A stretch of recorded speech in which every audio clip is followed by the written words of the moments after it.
Salut, aujourd'hui vidéo un peu spéciale, parce que ce n'est pas de workwear, streetwear ou encore street heritage dont on va parler, mais de costumes. Alors je sais ce que tu vas te dire, boracification, costume, mais qu'est-ce qui se passe? Mais tu vas voir, on va visiter les francs-tireurs tenus par mon pote Yves, et on bosse depuis un an sur un projet un peu particulier, un costume, et ça vaut le coup d'œil. C'est parti.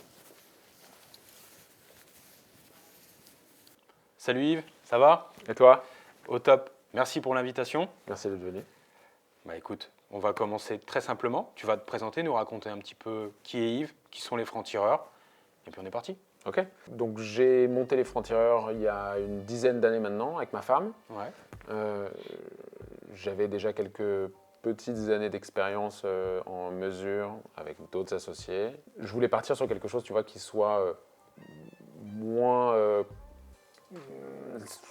cette atmosphère un peu surannée du tailleur à l'ancienne, etc., qui ne me correspondait pas stylistiquement, où je voulais justement aller vers quelque chose qui soit plus simple à venir appréhender. Ouais. Quand le client il vient ici, tu vois, c'était l'idée de se retrouver dans un environnement qui soit plus cool, plus détendu, et que ce soit genre juste un univers de création dans lequel on va pouvoir échanger librement. Tu vas pouvoir me dire ce que tu as envie de faire, ce que tu t'imagines, quel univers tu as envie qu'on vienne travailler, et que moi je sois simplement là, on va dire, pour venir te donner quelques clés, te donner quelques univers comme ça qui vont pouvoir justement te faire faire un peu la pièce que tu veux, tu vois. Ouais, ça c'est important ce que tu dis, parce que vraiment quand tu n'es pas de ce milieu du costume, tu es très vite un mélange de impressionné, mais il y a aussi une sorte de chose qui peut te repousser, parce que c'est un univers, tu vois, tu disais suranné, il y a un côté, je veux vraiment pas être juge, mais parfois un peu pédant dans la manière de faire. Tu sais, tu regardes, tu dis, mais en fait, je suis pas comme ces gens-là. Encore une fois, sans jugement. Non, bien sûr. Et ça peut éloigner, je te dis une connerie, si je m'étais marié, que j'avais voulu faire un costume, j'aurais pas su chez qui aller, tu vois. Ouais. Je pense que j'aurais pris un truc de PAP, même si j'avais eu le budget pour me faire un kiff, parce que j'aurais pas voulu vivre ce moment. Et quand j'ai vu un peu ce que tu as fait, bah, j'ai découvert via Arnaud, tu vois. Je me dis, putain, ce mec-là, ça pourrait être mon pote. Et pour faire un costume, tu l'as dit, il faut passer du temps. Ouais. Et donc, il faut avoir envie de passer du temps avec le mec qui va te le faire. Absolument, ça c'est un point hyper important, c'est ce que j'essaie de faire comprendre à chaque fois dans un côté très détendu, on va dire, quand on est avec le client en discutant, en disant l'objectif c'est que tu ailles trouver la personne avec qui tu as envie de travailler, que stylistiquement ça te corresponde et que voilà, tu te sentes en fait assez en sécurité, assez libre de pouvoir discuter les trucs, en disant telle chose ça me plaît pas trop, j'aime bien tel ou tel univers, etc. Et pour que tu sois justement détendu dans cet univers de création, parce que la pièce, tu ne la vois pas à l'avance. Tu vas choisir un tissu sur un book, tu vas regarder différents designs sur des vêtements déjà faits. Donc, forcément, c'est quelque chose qui peut être un peu flippant, tu vois, à la base. Et puis même te dire, genre, bah, moi, je ne corresponds pas spécialement à l'archétype du mec en costume. Donc, ça peut être un peu particulier. Mais quand tu arrives à avoir une discussion assez saine avec la personne avec qui tu es en train de travailler, ça te permet justement de te dire je vais en faire ma propre pièce, je vais en faire mon propre univers. Et c'est là que, avec justement ce que je disais tout à l'heure, qu'on vient réintervenir en disant en fait, moi je cherche à montrer effectivement le côté du tailoring qui va être plus à la cool, viens, on se prend pas la tête. Et le tailoring, c'est hyper intéressant, qu'on soit sur un costume gris ou qu'on soit sur un costume vert, tu vois.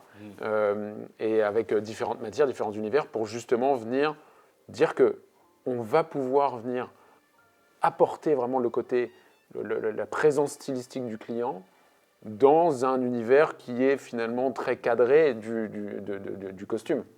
Et venir travailler les bons trucs. On n'est pas obligé de travailler des trucs avec des chemises blanches, on n'est pas obligé de travailler le costume bleu bête et méchant, tu vois. Ouais. Bleu, mais voilà. On est sur du déni. Et on peut porter la cravate différemment, et on peut donner un univers qui soit, tu vois, qui soit en fait sa propre personnalité. Et en fonction de tous ces petits points, comment on travaille les épaules, comment on travaille les revers, comment on travaille les volumes à droite à gauche, c'est ça qu'on va aussi revoir par la suite, c'est justement de venir... le costume, c'est aussi autre chose que le 2 pièces bleues qu'on voit partout. Et qui, au demeurant, pourquoi on le voit partout, c'est pas pour rien non plus, c'est que potentiellement c'est quelque chose de très intéressant et qu'un costume, comment c'est fait, c'est intéressant. mais on peut justement venir tweaker, tu vois, ces différents petits points, les épaules, le revers, les volumes, etc., pour en faire une pièce qui est plus proche de qui on est, tu vois. Ouais. Et en mesure, chez certaines boîtes de prêt-à-porter, certains univers de marque, on peut réussir à trouver des trucs qui nous ressemblent plus, tu vois. Ouais. Tu peux vraiment aller travailler le banquier, l'avocat et le gars comme toi qui porte pas de costume, quoi.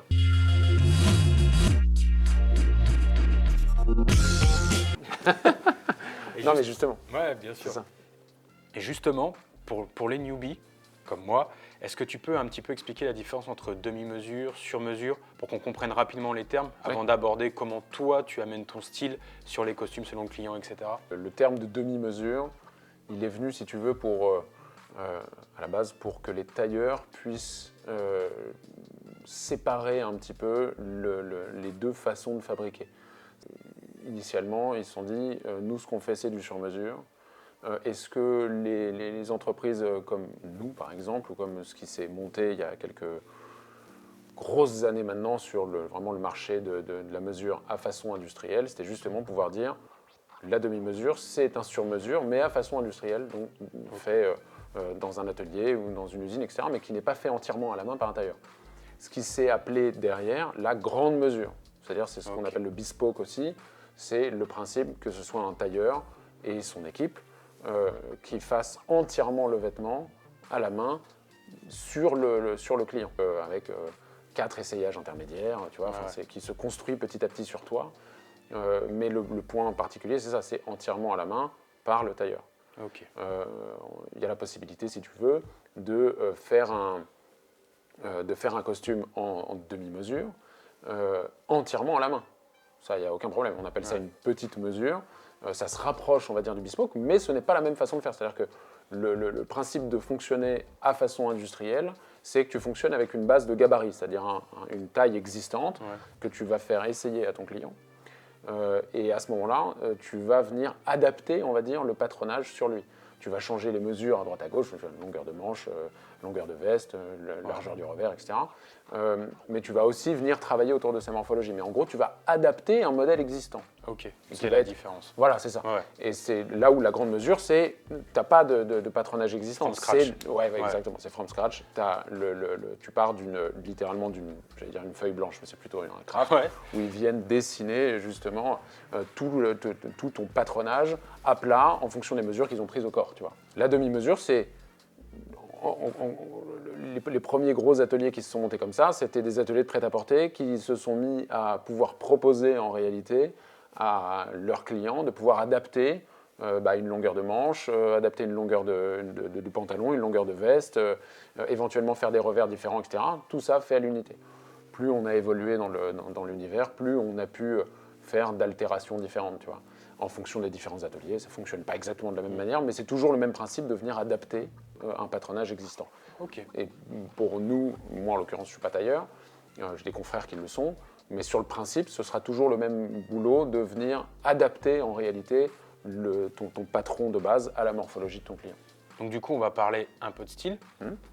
Bon, déjà, ça se voit, je pense que quelqu'un qui n'a pas l'habitude, qui a vu les trucs classiques, quand on te voit, la chemise en denim, déboutonnée, etc., on sent tout de suite ce que tu disais, cette patte de voir le sartorial un peu différemment, du moins avec ton œil et sans jugement. Je l'ai fait comme ça, j'ai envie de le faire comme ça. Yes.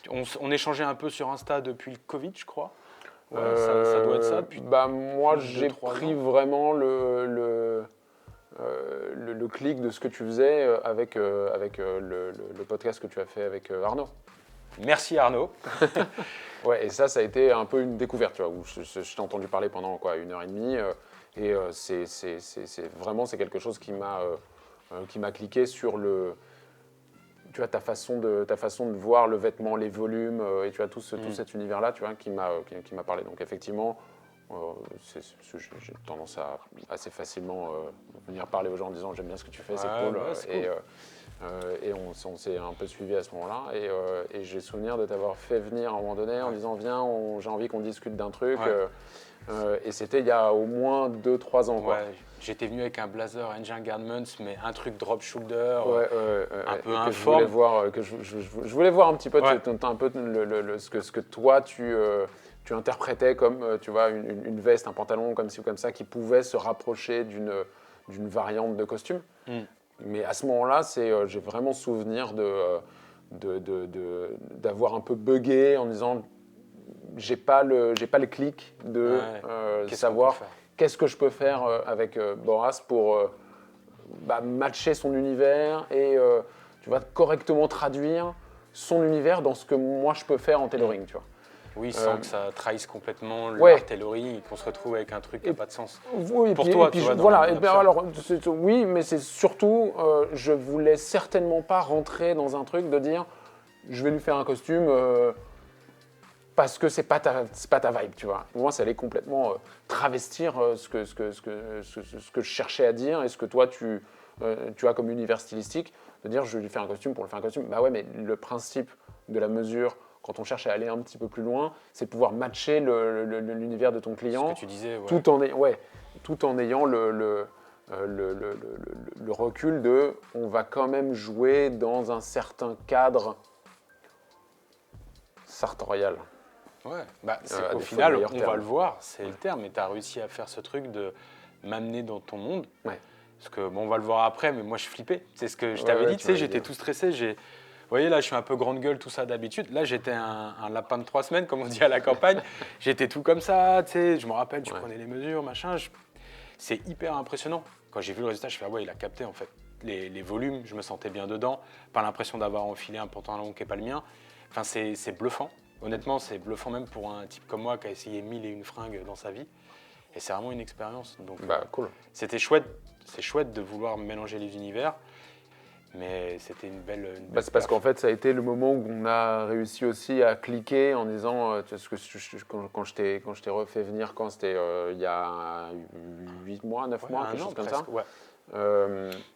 Ça a été parce que je suis retombé mentalement, et je l'ai retrouvé derrière la photo, sur un visuel hyper particulier que j'avais vu il y a plusieurs années sur Pinterest, avec justement un travail de volume hyper particulier sur le pantalon, sur la veste aussi. Et là, ça avait cliqué en disant genre, ok, je pense que là, on a quelque chose. J'avais un tissu en tête aussi sur lequel on allait pouvoir potentiellement travailler des choses qui allaient te parler en termes de volume, en termes de texture et en termes d'univers, de machin, tu vois, pour vraiment venir bosser quelque chose qui allait être cohérent pour toi et ta façon de porter le vêtement.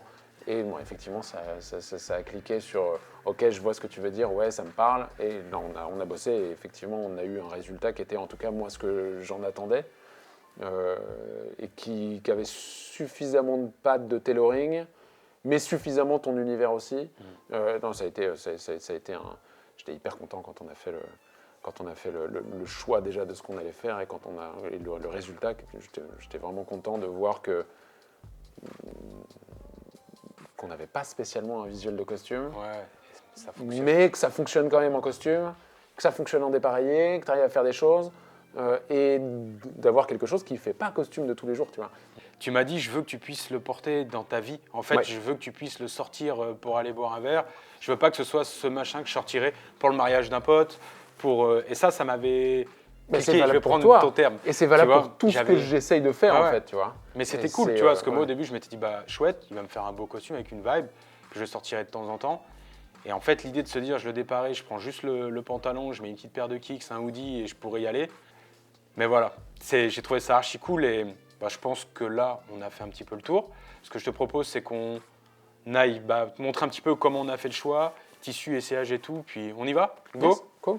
Allez, c'est parti. Bon, Yves, on va faire comme tout premier rendez-vous, comment tu ferais avec n'importe quel client, comment on l'a fait ensemble. Et l'idée, c'est que vous puissiez comprendre comment on a créé ce costume. Yes. Enfin, tu as créé ce costume. Alors, donc le principe de base, c'est que tu vas pouvoir aller choisir le tissu qui te parle pour ton vêtement. L'idée, c'est qu'en fonction de ton événement, en fonction de l'utilisation de ton costume, etc., on va à chaque fois aller chercher différents types de tissus, tu vois. Donc on va avoir des laines, des lins, des machins, on va vraiment avoir un peu toutes ces matières-là, avec différentes caractéristiques à chaque fois, et qui vont systématiquement venir te donner une particularité là-dessus. L'idée, c'était d'aller chercher quelque chose qui est de la texture, qui est un univers un petit peu particulier. Certainement pas aller travailler une laine fine, un machin comme ça, qui va venir en fait te donner une vibe très costume. Et donc c'était d'aller chercher ce côté matière, ce côté un peu brut, qui allait venir nous servir sur travailler du volume, travailler tout ça, pour ne pas avoir une pièce qui allait faire justement trop costume. Je t'ai pris quelques liasses ici pour venir déterminer un petit peu tout ça. Donc voilà, les liasses de costume, ça se présente comme ça. Tu vas avoir différents tissus qui vont venir donner des choses un petit peu différentes. Donc là, on est sur le RSCO, qui est toujours un tissu d'été, sur lequel, voilà, liasse un peu particulière, tu vas retrouver plein de couleurs particulières, plein de couleurs que tu retrouves nulle part ailleurs en réalité. C'est vrai donc, que les mélanges sont beaux, là. Ouais, absolument. Et tu vois, ça te donne un tissage hyper particulier, etc. Donc, voilà. Ensuite, tu as des liasses comme celle-là, tu vois, le Sopraviso, c'est une liasse italienne de chez Loro Piana. Petite particularité là-dessus, tu es sur un mouton italien, le Sopravicina, qui était un mouton qui était presque plus utilisé finalement dans le milieu. Tu as des vêtements comme celui-ci par exemple, où on va vraiment avoir ce visuel de ça tweed fait penser hyper au marqué. tweed anglais. Ah ouais, complètement. Ouais. Donc c'est un petit peu plus fin parce que bon, c'est l'Euro Piana qui est le travail, tu vois, donc on est autour de 300 grammes. C'est, ça te fait une jolie veste. C'est avec, voilà, tu vois, on retrouve vraiment l'univers tu as plein de petits fils de couleurs à l'intérieur qui vont vraiment donner ce côté très tweed, quoi. Et ça, c'était un petit peu mon coup de cœur. C'est ce que j'avais vraiment, j'avais vraiment pensé à toi sur ce coup-là quand on avait commencé à discuter en me disant le Sopraviso, ça allait être quelque chose d'hyper intéressant en version été. Tu vois une liasse qui est en réalité très très proche de celle du tweed. Tu vois, c'est marrant parce que c'est vraiment fait sur le même univers, où tu retrouves ces coloris hyper particuliers de vert un peu foncé, avec tous ces petits fils mélangés, le marron ici où on voit vraiment. C'est les nuances. C'est très très particulier, ce ça, je l'ai vraiment retrouvé nulle part ailleurs. Là, tu avais vraiment quelque chose d'assez intéressant et c'est pour ça que on avait un petit peu itéré sur le sujet là, jusqu'à retrouver le motif qui te plaisait. Qui était où déjà? Était où? Tac, tac, tac. Il est là. Ah, je suis passé trop vite. Tu connais Télias par cœur. Je connais Mélias. Tac. Avec du verre. Moi, quand tu m'as raconté l'histoire du Sopraviso, le parallèle avec Harris Tweed, je trouvais ça hyper intéressant dans le mariage des univers. Le Harris Tweed, c'est des trucs que je porte, moi, en manteau, en blazer, que ce soit en vintage ou en revisité. Et c'était hyper intéressant d'aller chercher un tissu qui a un peu cette vibe-là, avec l'aspect costume. Le logo, ça marche. Peut-être que le fait que je sache que c'est l'Euro Piana derrière, ça a joué sur ce... Ça a peut-être joué, mais j'aimais ce truc de dire l'Euro Piana, c'est connu et reconnu pour le costume, dans ce qui de l'univers costume. On a une vibe qui va chercher ce qui pourrait être du côté héritage dans l'approche qu'ils ont fait avec un tissu particulier. Il y avait une histoire super cool à raconter. Le vert, ça se marie avec le noir, ça se marie un peu avec tous. On avait parlé de le dépareiller, je savais que je pourrais le dépareiller un peu comme je veux. J'ai toujours aimé un peu particulier aussi, quoi. J'ai toujours aimé ce qui était un peu pied de poule, prince de Galles. Tu vois, ce côté un peu vieillot à la base, mais que je trouve qui teinte directement une tenue, que quand tu le casses avec des trucs beaucoup plus modernes, c'est hyper intéressant. Et puis il y avait les petites nuances de jaune, je sais pas si on les verra à la caméra, elles sont légères, mais moi qui aime beaucoup tout ce qui est ocre, le jaune, qui aime aussi les bijoux en or, etc. C'est con, mais ça fait des petits reflets dans le tissu qui m'ont fait vraiment kiffer. Ça lui donne beaucoup de profondeur. On va regarder ce que ça donne, comment on choisit tout ça, tu nous le montres en action. Yes, on y va. Donc du coup, tu nous as fait une sélection. Je te laisse, c'est toi, te laisse parler. L'idée quand tu fais une pièce en mesure, c'est que tu vas pouvoir, une fois que tu as choisi le tissu, la couleur, la vibe générale, etc., tu vas aller venir choisir un petit peu le design. Donc globalement, ça passe par tous ces points de design particuliers. C'est le nombre de boutons, le type de cran, le type d'épaule, le type de poche, comment on double à l'intérieur, est-ce qu'on a envie de doubler entièrement, est-ce qu'on a envie d'enlever tout ou partie de la doublure. Après sur le pantalon, c'est le type de ceinture, c'est les pinces sur le pantalon, quel type de pince, si on en veut ou pas, le revers en bas du pantalon si on en veut un ou pas, etc. Et donc ils vont venir à chaque fois signer une particularité sur ton design, tu vois. Donc maintenant c'est plutôt un peu l'idée de venir, une fois qu'on a mis ces points un petit peu sur le papier, c'est de venir les mettre en mesure de l'autre côté, tu vois. Et donc là, en l'occurrence, c'est là qu'intervienne la prise de mesure et on va regarder comment ça s'est passé. On vous garde la surprise des choix de design. Bonjour. Hop. Dis-nous tout, Yves. Yes, alors, donc là, on est parti d'un gabarit en taille standard correspond typiquement pas du tout à ce que tu as envie de porter. Pas trop. Voilà. Donc là, l'idée, c'est, comme sur n'importe quelle mesure, c'est venir, dans un premier temps, venir tout remettre à taille. C'est-à-dire que là, on va aller chercher avec une ceinture un petit peu plus ample, on va aller chercher un petit peu plus d'aisance à cet endroit-là, on va chercher à retravailler un petit peu le tombé de jambe naturel, donc tu vois, je vais le prendre un petit peu sur la hanche, je vais prendre un petit peu de montant à l'arrière, de sorte à venir redresser la jambe ici. Là-dessus, ça va être de faire le tour vraiment du gabarit pour venir réajuster un peu tous les points. C'est ça typiquement ce qu'on fait en demi-mesure ou en petite mesure, c'est de venir réadapter un patronage qui est déjà existant. Maintenant qu'on a le pantalon, on va passer sur la veste. C'est parti. Et là, on va rigoler. Voilà. Donc là-dessus, je vais partir du gabarit le plus cohérent pour le client. Donc je vais partir de base de tour de poitrine et après aller chercher les tombés qui sont les plus cohérents là-dessus. Donc là, on va aller chercher à jouer morphologie. Agrandir la carrure ici, voilà, pour aller travailler les dorsaux correctement ici, agrandir un petit peu le tissu ici. On va appliquer un petit peu de cintrage, mais ça c'est vraiment la base. Ensuite, on va venir tourner un petit peu les manches et on va venir travailler sur le tombé général de la position d'épaule que tu as ici. On va venir repositionner la ligne d'épaule directement sur la ligne d'épaule de Boras. On va venir décentrer le vêtement sur l'avant ici. On va venir creuser un tout petit peu sur la patte ici, mais pas trop parce qu'on ne cherche pas à avoir un vêtement qui soit trop taillé. Et on va aller, parce qu'on veut chercher pas mal de volume. Une fois qu'on a travaillé tout ce module-là, ça va être de venir styliser un petit peu l'ensemble, de dire ok, la largeur du revers, les épaules telles qu'on les a déterminées, comment on va aller les gauler, et tous les points d'équilibre de base, à savoir où est ta taille naturelle à toi, c'est-à-dire où je vais appliquer les cintrages et le décintrage, où on positionne ce premier bouton-là, où on positionne la longueur de veste. Comme on est sur une pièce qui est très spécifique, parce qu'on cherche à travailler autre chose que le costume classique, là, on va travailler avec une toile d'essayage, de sorte à venir prendre un petit peu la température sur justement cette première base de design qu'on est allé chercher pour justement avoir voilà, c'est ça, le point bien précis par rapport à ce qu'on cherche à donner, quoi. Ok, je la En passe. termes de volume. On y va. On essaie tout ça. Vous avez vu comment je suis timide? C'est fou, hein, on refait ça et c'est encore impressionnant. C'est pour ça que bien s'entendre avec le tailleur, c'est important. Je pense, ouais. Vraiment. Enfin, je veux dire, bien s'entendre, du moins se sentir à l'aise. Bam. Et voilà la toile de pantalon. Absolument, ça c'est la toile d'essayage. Donc typiquement, par rapport à ce qu'on avait sur le modèle précédent, déjà on l'a mis à design, c'est-à-dire qu'on est parti sur les doubles pinces comme on avait envisagé. Ouais. On a un volume qui est tout à fait différent, c'est-à-dire qu'on est allé chercher quelque chose qui avait déjà beaucoup plus d'amplitude, beaucoup plus de volume. Hop. Ah, moi ça n'a rien à voir en termes de confort. Donc déjà là, effectivement on l'a remis à taille, donc on n'est pas parfait parce qu'on n'a pas les bons aplombs exactement, mais on s'est déjà pas mal approché de la vérité.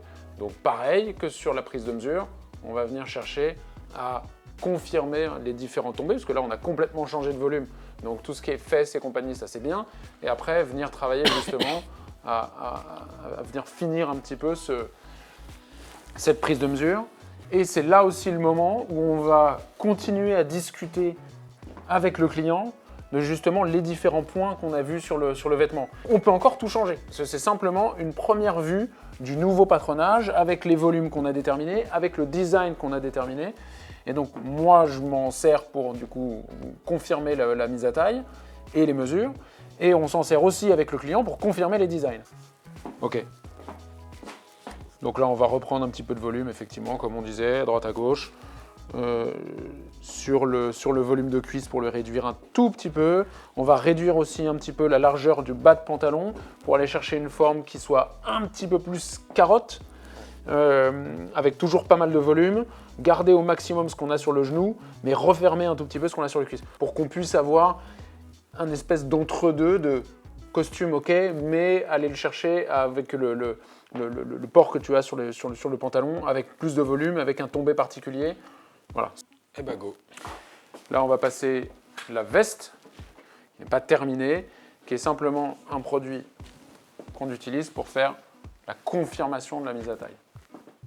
Donc là, en l'occurrence, voilà, on se retrouve avec un design qui est tout à fait différent, sur lequel on avait fait une première version d'une veste assez courte. Donc comme c'est un travail uniquement sur le volume à cet endroit-là, ça va être simplement de se dire, ok, où on va apporter les corrections, comment on va redonner le volume, et là, en l'occurrence, venir juste réadapter. La veste qui était un peu courte, on va venir la rallonger, on va venir travailler un petit peu une hauteur de boutonnage qui soit un petit peu différente, venir retravailler un petit peu pour affûter un petit peu les manches. Là, on avait transformé en épaule napolitaine. Là, on avait gardé pas mal de volume ici, justement. Donc l'idée, ça va être de venir continuer à jouer encore sur les différentes proportions comme on a ici. On a toujours un manque un petit peu de place ici qu'il va falloir venir corriger. On a, pareil, ici, on le voit sur la ligne là, on a les dorsaux qui ne sont pas encore complètement pris pour le vêtement. Donc on va venir retravailler un petit peu ça ici. Une fois qu'on a vu ça, on va regarder ce que ça donne à la fin. Bah, faut y aller, je crois que vous attendez aussi. Hop. J'enlèverai ce body short pour l'occasion, je pense. C'est bon, Jus? Babam. Et là, on va papoter un petit peu. Depuis tout à l'heure, je me tais, je te laisse parler. Parce que j'étais tout timide, c'est marrant, on a refait les étapes et je suis toujours aussi timide. J'étais toujours aussi timide à chaque étape. Bah écoute, là, la ligne de jambe, on croirait un pantalon à moi, tu vois, c'est assez ouf. Je te laisse peut-être parler des détails techniques. Bah, c'est assez rapidement, une fois qu'on avait retravaillé les équilibres, on avait inversé les pinces aussi. Ceux-là, du coup, ils sont vers l'extérieur, on les avait vers l'intérieur tout à l'heure.